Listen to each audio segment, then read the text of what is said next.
Hey guys, Justin Picker back with another video for you just on about should you pay down your home loan or should you get an investment property with the equity that you have in your property.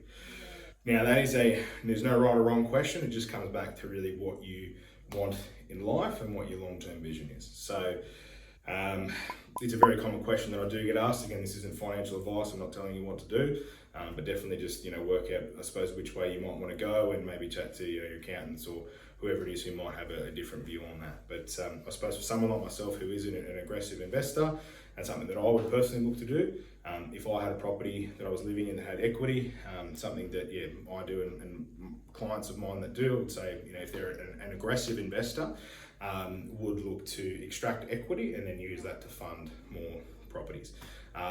Rather than saying, okay, I bought a property in 2015 for 500,000, now it's worth $1 million. Yes, the property's doubled, but now you've got equity in there. So you could bring your loan potentially up to, or that client could bring their loan up to, 80% of that valuation. So there might be $300,000 here in equity, which that client could then use to help, propel themselves forward. So let's say, for example, they did take that $300,000 out and they bought, 4 investment properties with that budget, just some entry-level stuff in Queensland, and held those for, let's say they bought 4 properties and they hold those for, let's say, a 10-year period. Hopefully the market does its thing when the Olympic Games rolls around, and if those properties have doubled, so if you bought 4 properties at say an average of $300,000 each, and then they've doubled, so your portfolio went from 1.2 million to 2.4 million, you've created that equity. You were able to leverage equity from your home over here and create more assets and build forward from there. And that's something that if you didn't pull that equity out of your house, you might not have been able to secure those assets and get that done. Now, you might go, I'm going to hold on to that, and you might have cash and do it that way, and that's totally fine. Or you want to look at other avenues, that's totally cool as well. But your home can potentially be an asset. I know there's tax deductible and non-tax deductible aspects of that, so maybe chat to your accountant if you are looking to do something like that.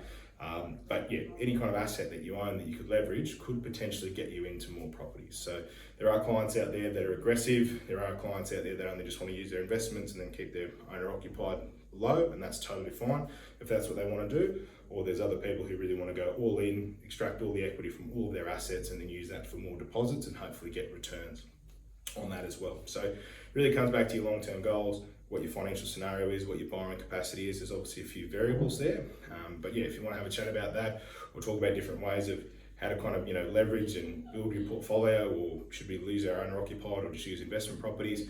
We'll have a look at your numbers individually on a case-by-case scenario and see what we can do from there. So if you have any questions, queries, concerns, anything like that, feel free to give us a call, email, text, hit us up on the socials, and yeah, we'll go from there. Thanks very much.